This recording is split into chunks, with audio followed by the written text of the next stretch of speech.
Covid महामारी से जूझ रहे अपने प्यारे देश के बीच अभी तमाम मुद्दे हैं जो इनकी आड़ में दब गए हैं, या मानकर चलिए शायद यह अच्छा मौका है उन मुद्दों को निपटाने का। उस उसमें सबसे बड़ा मुद्दा रोजगार का है, और वह एक रोजगार से जुड़े विभागों का सरकारी से निजीकरण की तरफ ले जाने का है। आम आदमियों को भले ही इससे कोई सरोकार ना हो, पर वर्तमान में काम कर रहे कर्मचारी वास्तव में ऐसे भविष्य की गर्त की तरफ जा रहे हैं जिसका असर आम आदमी पर 100% पड़ने वाला है। तो दोस्तों, आज हम सिर्फ बात करेंगे निजीकरण की। सुबह सुबह अखबार खोलो तो मुख्य पृष्ठ पर ही निजीकरण की कई खबरें मिल जाती हैं। हो सकता है आम जनजीवन पर निजीकरण का तुरंत कोई असर ना हो, पर इसके परिणाम सबके लिए घातक होने वाले हैं। आखिर लोकतंत्र में सरकार की परिभाषा क्या है?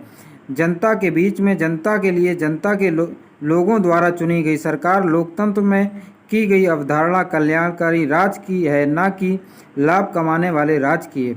आज पूरी दुनिया के साथ साथ पूरा देश भी कोरोना जैसी भयंकर महामारी से जूझ रहा है। निश्चित रूप से ऐसे में सरकारों के पास वित्तीय संसाधन जुटाने की समस्या उत्पन्न हो रही है, लेकिन इसका अर्थ यह कतई नहीं है कि इस महामारी के दौरान जिस प्रकार से सरकारी कर्मचारी, चाहे वो डॉक्टर हो, पुलिस हो, या सफाई कर्मचारी हो, या एयर इंडिया हो, या रेलवे परिवहन निगम हो, या अन्य विभाग हो, उन्होंने कोरोना योद्धा बनकर आम जनमानस की सेवा में अपना सर्वोच्च न्यौछावर कर दिया है। क्या कोई प्राइवेट कंपनी, प्राइवेट अस्पताल इस प्रकार की जान की बाजी लगाकर इस महामारी में लोगों के बीच पहुंचा है? जहां सभी प्राइवेट अस्पतालों, जांच केंद्र आदि के दरवाजे मरीजों के लिए बंद हो गए थे, वहीं सरकारी अस्पताल 24 घंटे सेवा देते रहे। शायद यह आप भूल गए होंगे। मार्च और अप्रैल में जो सड़कों पर भूखे प्यासे लोग अपने बच्चों के साथ लेकर हजारों किलोमीटर की यात्रा पर निकल गए थे, कई घर तक पहुंच गए तो कईयों का सफ़र बीच में ही खत्म हो गया था। क्या आपने ये सोचा है कि वह इस राह पर क्यों निकले? क्योंकि वह प्राइवेट कंपनियों में नौकरी करते थे और कंपनियों ने, उनके ठेकेदारों ने उनके वेतन देने से, उनकी मदद करने से मना कर दिया था। यही अंतर है निजीकरण और सरकारियों में। यदि आज सभी का निजीकरण हो गया होता तो आने वाले भविष्य में यदि कोई आपदा आती तो ऐसी ही तरह सड़कों पर अनगिनत लोग मौत के गले लगाते हुए देखेंगे। तो फिर कैसे भविष्य में जाना चाहते हैं हम? अपने आने वाली पीढ़ी को क्या ठेकेदारों की गुलामी के लिए तैयार करना चाहते हैं? एयर इंडिया तो बेचा ही जा रहा है, रेलवे की ट्रेनों को प्राइवेट कंपनियों द्वारा खरीदा जा रहा है। विडंबना तो देखिए कि सरकार यह कह रही है कि आम जनमानस का ध्यान इस ओर बिल्कुल नहीं है। विपक्ष बिखरा हुआ है और अपनी आंतरिक समस्याओं में उलझा हुआ है। जितना दोष सरकार का है उतना ही दोष विपक्ष का है।